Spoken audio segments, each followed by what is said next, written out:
Bonjour à toutes, bonjour à tous. Je suis Anne-Marie Séovic, je suis responsable de la division santé pour Nuance France. Je vous ferai une petite présentation rapide sur la contribution de la voix dans le parcours de soins. Alors tout d'abord, un élément sur la vision, puisque dans un parcours de soins, on a un patient et on souhaite bien évidemment le conserver au cœur de son parcours. Ce patient qui va effectivement avoir un parcours, dans ce parcours, il aura aussi des équipes soignantes autour de lui. On va tout particulièrement s'intéresser à l'information qu'il va à la fois générer et qu'il va aussi avoir à transiter sur son parcours de soins. Quand on parle de ces informations, et bien aussi le challenge qui peut en découler avec l'intégration et l'accompagnement de cette information avec le patient. Ces informations donc nous viennent surtout des États-Unis, où bien évidemment en cercle concentré qu'on voit le patient au cœur de son parcours, l'établissement de santé, et puis on va dire tous les établissements et l'environnement santé qu'il aura aussi à traverser au cours de son parcours. Une petite information concernant les budgets. Aux États-Unis, il est identifié que 55% des budgets utilisés dans le secteur de la santé sont dépensés à perte. Il faut savoir aussi que les États-Unis dépensent à peu près 17 ou 18% de leur produit intérieur brut dans le domaine de la santé. Heureusement, nous sommes en France.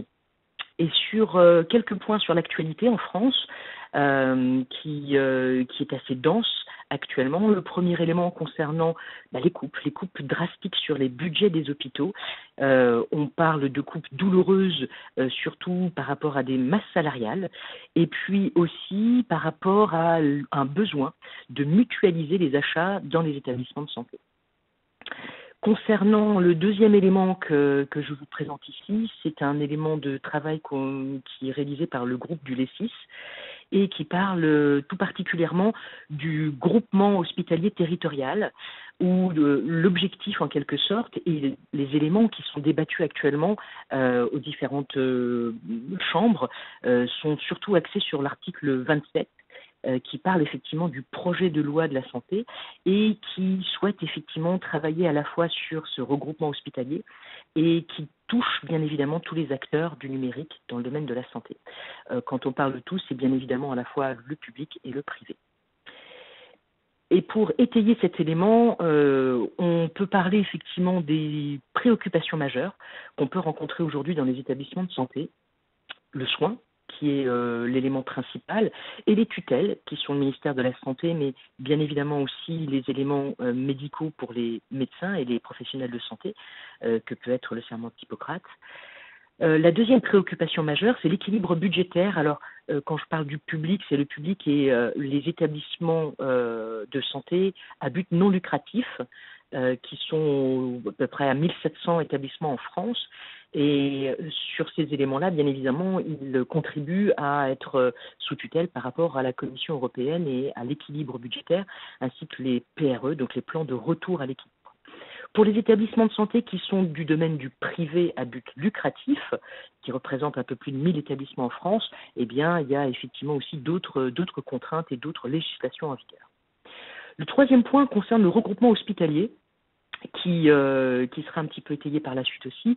Le regroupement hospitalier est donc aussi chapeauté par les ARS, donc les agences régionales de santé et le ministère de la Santé.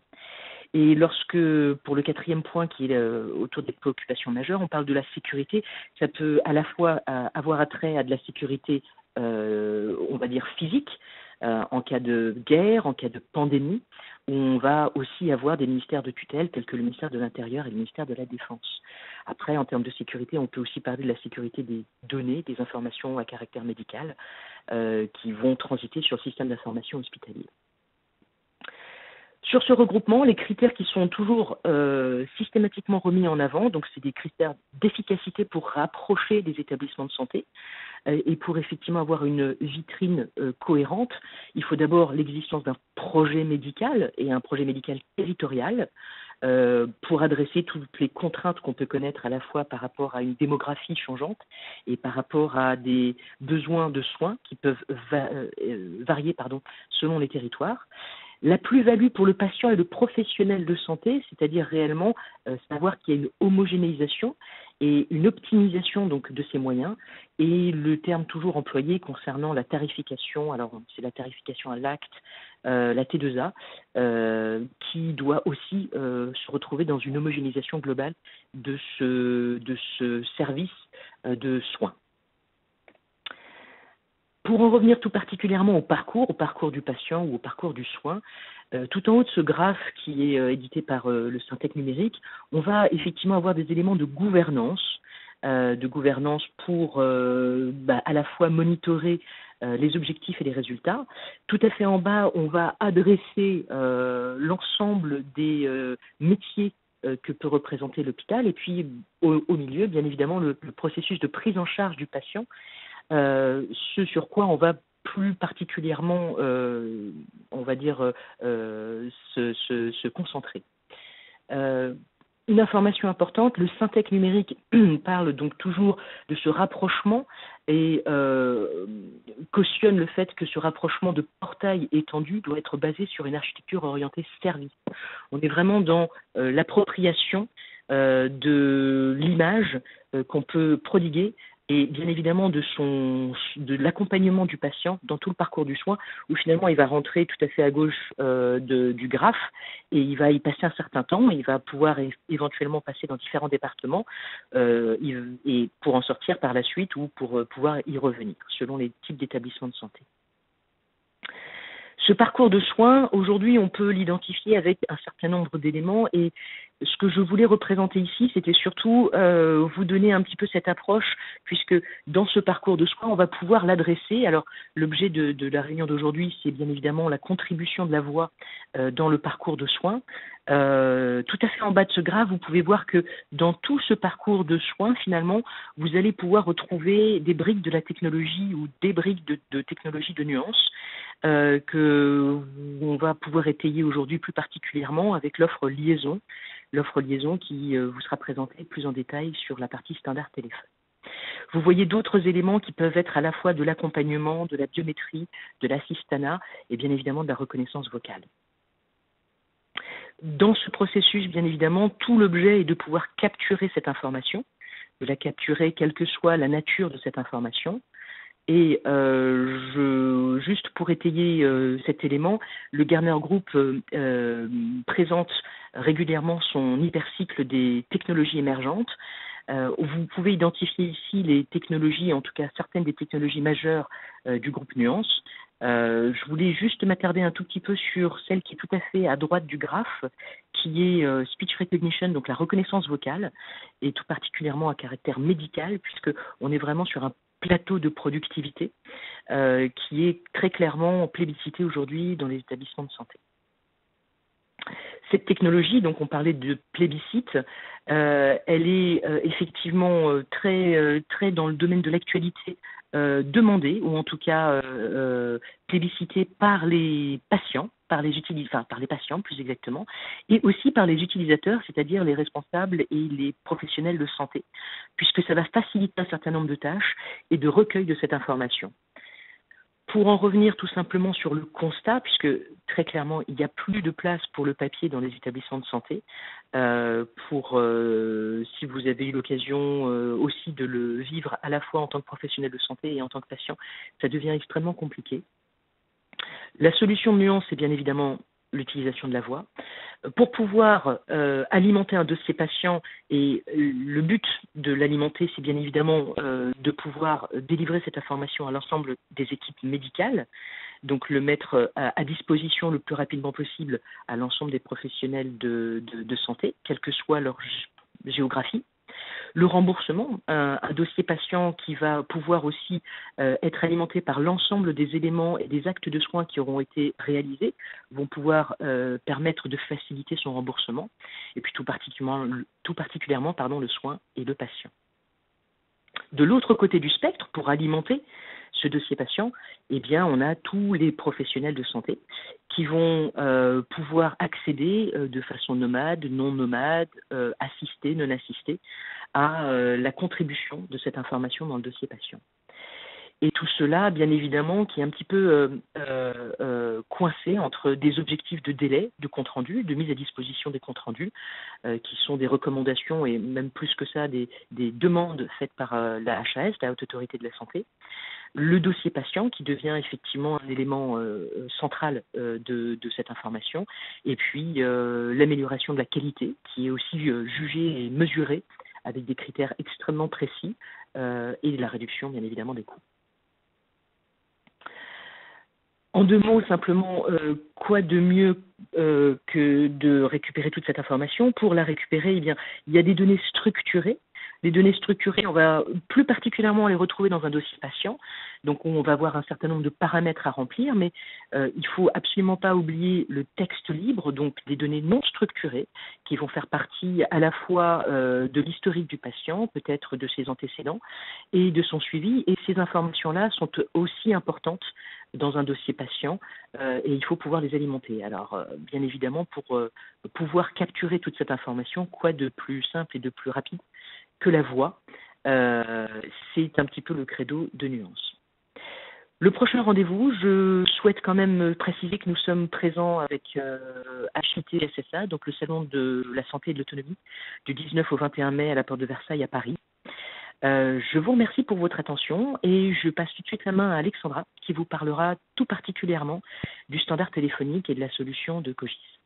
Bonjour à tous, je suis Alexandra Thomas, je suis responsable marketing et développement chez Cogis, société qui édite des solutions logicielles depuis 25 ans et spécialiste en solutions d'amélioration de l'accueil. Nous sommes partenaires de Nuance depuis une vingtaine d'années en matière d'accueil téléphonique. Et mon intervention va porter sur la solution liaison et vous montrer en quoi elle peut solutionner vos problèmes d'accueil téléphonique. Liaison, en fait, c'est un standard intelligent, plus connu sous le terme de serveur vocal, qui combine donc la reconnaissance de la parole et le transfert automatique des appels que vous recevez au niveau de votre standard, avec 3 priorités. La première, c'est d'optimiser la relation avec les appelants. C'est logique. La seconde, tout simplement réduire les goulots d'étranglement au niveau de votre accueil. C'est un point qui est très souvent problématique dans les établissements de santé puisque le personnel d'accueil doit bien souvent gérer et l'accueil physique et l'accueil téléphonique et c'est souvent problématique. Et puis troisième priorité, c'est rationaliser les coûts de fonctionnement au niveau de l'accueil.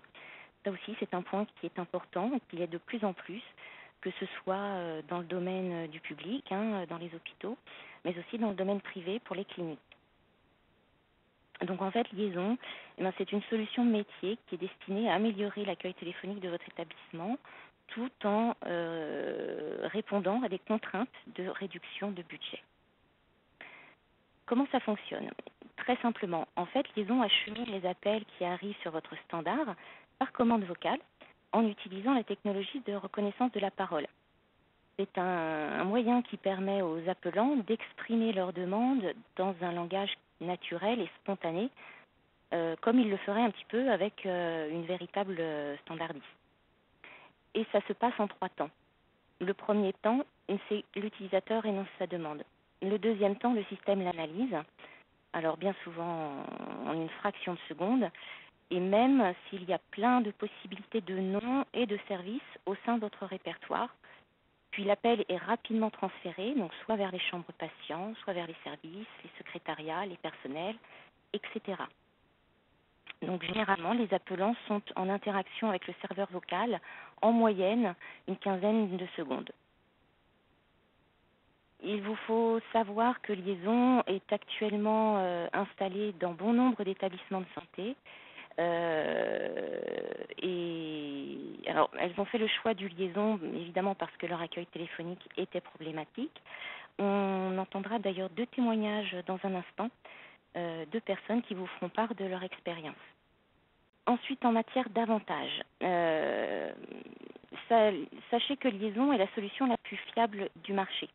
C'est une solution qui est développée par Nuance, qui est donc le leader dans le monde en matière de reconnaissance vocale et de synthèse vocale. Vous avez donc l'assurance d'un produit de qualité et aussi l'assurance du savoir-faire de nos équipes, parce que chez Cogis, nous intégrons cette solution depuis de très nombreuses années Et notre volonté est vraiment de solutionner votre problème. Sachez également que la solution a une très grande ergonomie vocale. Comme je vous le disais tout à l'heure, elle fonctionne sur le principe de la reconnaissance de la parole. Donc en fait, Liaison permet une grande souplesse d'utilisation et va s'adapter au langage des appelants, que ce soit des personnes âgées ou pas d'ailleurs. C'est souvent une question qui revient. La solution est également disponible toute l'année, 365 jours par an, 7 jours sur 7, 24 heures sur 24. Elle n'est jamais malade, jamais absente. Ensuite, Liaison est un véritable renfort au niveau de votre standard. La solution est configurée pour prendre en charge tout votre trafic téléphonique entrant et va ensuite acheminer en moyenne 80% des appels. Donc ça va libérer d'autant le temps des standardistes qui vont pouvoir se concentrer sur l'accueil physique notamment. Et sachez surtout que jamais, en aucun cas, vous ne perdrez d'appel avec cette solution.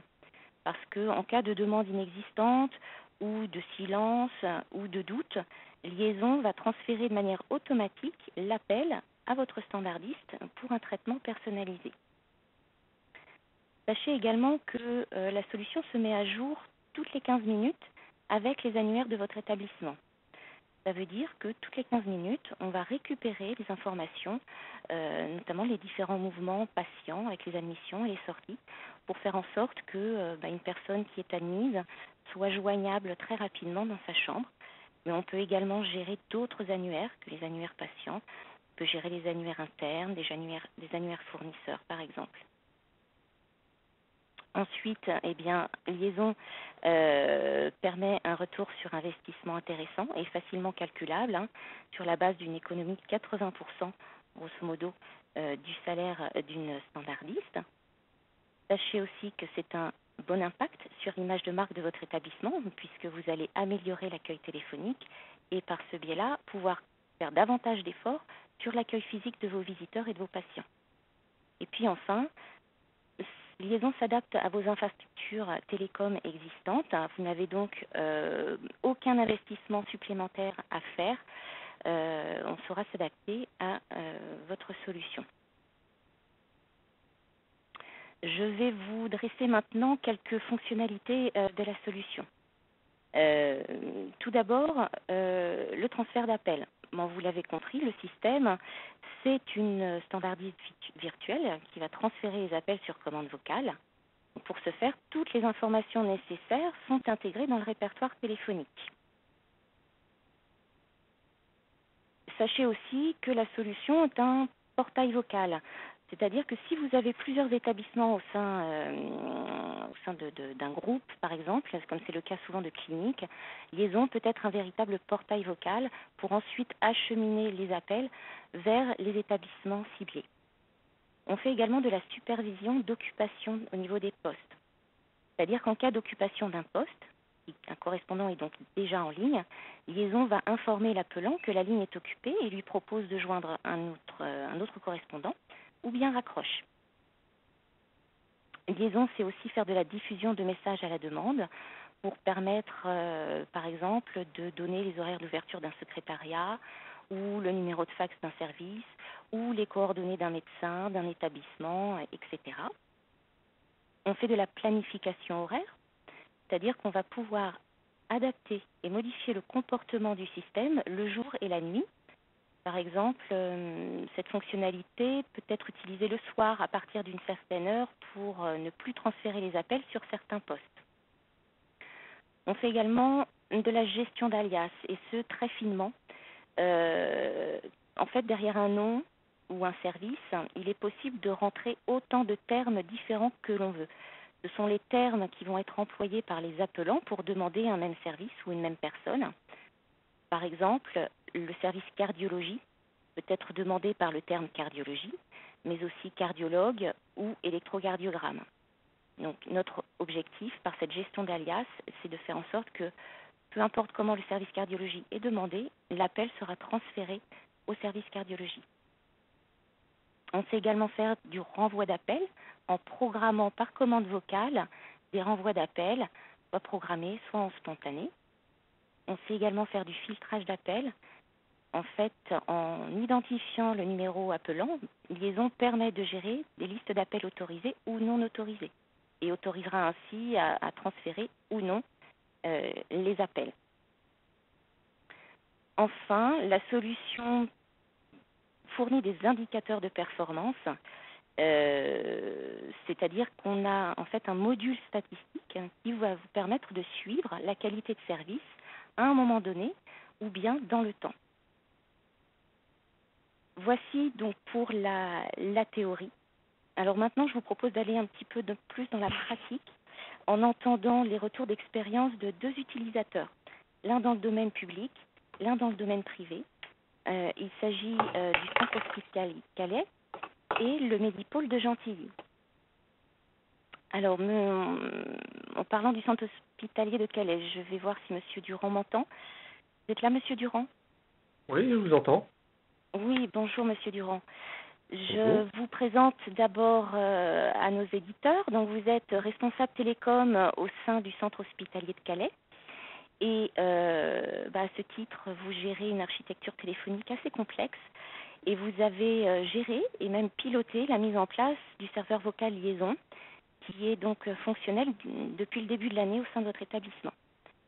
Voilà, donc je vais vous poser 5 questions. On peut commencer? Oui, bien sûr, je suis disponible, allez-y. Donc, première question, je voudrais savoir quels étaient les problèmes que le centre hospitalier de Calais rencontrait au niveau de son accueil téléphonique. Pour le centre hospitalier Calais, on a souhaité mettre en place un serveur à reconnaissance vocale afin que la prise d'appel soit plus rapide et qu'il n'y ait plus en interne comme en externe l'image d'un standard qui met beaucoup trop de temps à répondre. C'est vraiment le problème de réactivité qui nous a amené à choisir ce type de solution technique. D'accord. Alors, vous avez choisi Liaison pour gérer les appels en provenance de l'extérieur, mais aussi pour gérer les appels internes, c'est-à-dire entre services et entre collaborateurs au sein de votre établissement. Est-ce que vous pouvez nous dire comment la solution a été accueillie par le personnel de l'hôpital? Oui, comme tout nouveau système mis en place, j'ai eu quelques réfractaires à ce nouveau système et des personnes qui ont immédiatement adhéré. Globalement et heureusement, la deuxième catégorie de personnes représente la très grosse majorité du personnel qui est très satisfaite du gain de temps afin de contacter les personnels au sein du CHC. Donc, Liaison permet également de joindre les structures extérieures comme les sociétés d'ambulance, les EHPAD, les laboratoires d'analyse et d'autres que je continue à développer. Et ce qui permet aux appelants d'éviter l'attente au standard pour les demandes courantes. D'accord. Au niveau du standard, justement, vous parlez du standard. Comment vous avez impliqué les standardistes sur le projet? Au départ du projet, comme encore maintenant, l'ensemble des standardistes a toujours été fortement impliqué dans l'installation et le paramétrage de Liaison, puisque c'est le standard qui gère les appels non traités par Liaison. Donc, ça me permet de connaître, grâce à ces standardistes, les demandes posant problème et d'amender l'annuaire de Liaison en le rendant le plus pertinent possible en fonction des demandes. D'accord. Ensuite, je voudrais vous poser une question concernant la mise en place dont vous vous êtes occupé. Comment ça s'est déroulé, cette installation du Liaison avec les équipes de Cogis? Globalement, une mise en place satisfaisante. J'ai pu regretter parfois le manque de réactivité, mais bon, comme on était à 3 à travailler, donc vous Cogis, l'intégrateur côté Autocom et moi, parfois, mais bon, avec l'utilisation courante, ce manque de réactivité, il a été compensé par justement la réactivité du support et son efficacité. Ça, vraiment, c'est ce que je garde en mémoire et c'est vraiment ce qui m'importe. D'accord. Et puis, alors, dernière question, si je dresse un petit bilan, alors ça fait pas très longtemps que la solution est en fonction au sein de votre établissement, ça fait quelques semaines, mais quel constat vous pourriez nous dresser? Un constat qu'il faut maintenir une vigilance sur cette solution technique parce que il faut toujours être à l'écoute justement du standard des utilisateurs pour que la solution reste pertinente et utilisée. Sinon, si on ne suit pas son évolution et si on la maintient telle qu'elle est au départ, on risque à ce que les personnes qui appellent se détournent de la solution et veuillent directement avoir affaire au standardiste. Donc c'est vraiment je dirais pas un maintien de tous les jours, mais une manière hebdomadaire, surveiller les indicateurs pour voir si tout va bien et s'il n'y a pas des choses à corriger ou à amender. D'accord, très bien. Bon, écoutez, Monsieur Durand, je vous remercie pour votre intervention. C'était très aimable. Et Je vous en prie, je vous souhaite avec plaisir. une bonne fin de journée. Merci également. Merci, au revoir. Voilà donc pour le témoignage de Monsieur Durand. Je vous propose maintenant d'écouter Monsieur Philippe Plagès, qui est donc directeur général du Medipôle de Gentilly, qui est constitué des polycliniques de Gentilly et de la clinique Ambroise Paré à Nancy. Il est également ancien directeur et président du conseil d'administration de l'hôpital clinique Claude Bernard de Metz et ancien directeur de la polyclinique Saint-Jean à Montpellier. Est-ce que vous m'entendez, Monsieur Plagès, vous êtes là? Oui, je vous entends très bien. Oui. Bonjour, Monsieur Plagès. Merci pour votre présence. Là aussi, j'aurais 5 petites questions à vous poser. En premier lieu, je voudrais savoir quels étaient les problèmes que vous rencontriez au niveau de vos accueils téléphoniques. Écoutez, le principal problème que je rencontrais, c'était des attentes importantes des patients ou des accompagnants qui appelaient et qui étaient récurrentes, ces attentes, et qui étaient un vrai problème pour joindre l'établissement de façon générale. Ça, c'est la première chose. La deuxième, c'était les personnels d'accueil qui étaient aussi, répondaient au téléphone, étaient également là pour renseigner les patients, les accompagnants, et c'est vrai que pour eux, c'était aussi une difficulté d'être aussi constamment au téléphone pour ne pas être forcément très efficient. Donc c'est ces deux problèmes qui remontaient avec des plaintes importantes de patients sur le fait de ne pas pouvoir joindre l'établissement, et également des personnels qui se sentaient relativement débordés, voire agressés par des patients qui avaient du mal à les joindre. D'accord. Donc à l'hôpital clinique Claude Bernard, liaison est en place depuis plus de 10 ans maintenant. Au bout de combien de temps vous avez pu constater une amélioration de l'accueil téléphonique? Eh bien, écoutez, pour moi, avec l'expérience G de ce type de standard de liaison, c'est que c'est presque automatique parce que, si vous voulez, le patient ou l'accompagnant qui appelle a un décroché direct et a l'impression d'être pris en charge tout de suite. Donc il est déjà rassuré parce qu'il ne s'est pas trompé et après il est guidé d'une certaine façon. Mais au départ, on a eu tout de suite des très très bons retours et une très bonne utilisation dès les premiers mois d'utilisation. Et je peux même dire que la première année, on était quand même déjà à au moins 60% de comment dirais-je de réussite. D'accord. Pour atteindre, je pense... Après, on a atteint rapidement les 75%, pour après être à 85%. Je parle pour les gens dirigés automatiquement. Voilà. Oui, c'est allé crescendo. Et oui. Alors, au niveau justement des gens dirigés, donc les appelants, ils se sont habitués rapidement au serveur vocal liaison? Oui, et je pense à la grande surprise parce que d'une façon générale, les médecins disaient que ce serait impossible et autres, les personnes âgées et autres. Et puis finalement, je pense que ça fait très vite, ils ont très vite pris le pli. Il faut dire que c'était aussi une généralisation qu'on pouvait trouver dans d'autres institutions publiques et petit à petit, les gens sont confrontés à ce type de standard. Et je pense que c'est passé maintenant dans les mœurs d'avoir ce type de standard. Donc ils sont de moins en moins surpris. Et je pense que au départ, c'était peut-être un peu surprenant parce que c'était plutôt le début, mais maintenant c'est quelque chose que l'on trouve quand même régulièrement quand on appelle les établissements ou les entreprises. Mmh. Au niveau de vos standardistes, comment est-ce que vous avez géré la réduction de la charge de travail de votre ou de vos standardistes?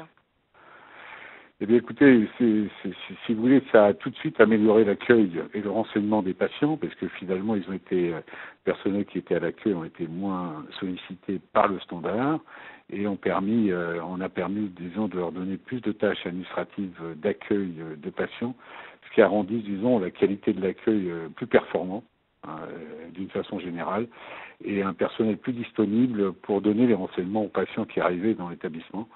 Et ça s'est tout de suite ressenti. Et puis pour eux aussi, ça a été aussi beaucoup plus simple que d'être en permanence dérangé, enfin disons être en permanence au téléphone et surtout avoir des patients mécontents. D'accord. Et dernier point, quel bilan vous pouvez nous dresser sur la qualité de service de votre serveur vocal après plus de 10 années d'expérience maintenant? Eh bien, écoutez, c'est un bilan très positif. Moi, je suis très heureux avec Liaison depuis un certain nombre d'années. D'une part, c'est l'accueil immédiat, comme je l'ai dit, du décroché qui fait que ça rassure l'appelant. Et je veux dire, par là, il est quand même pris en charge tout de suite. Et la deuxième chose, c'est la fiabilité du système de liaison avec un taux de réussite qui maintenant est quand même relativement important. Quels que soient les accents, quelles que soient les fautes avec des mots-clés et autres, les gens sont rapidement dirigés. Et ça, c'est, je pense, un système très performant.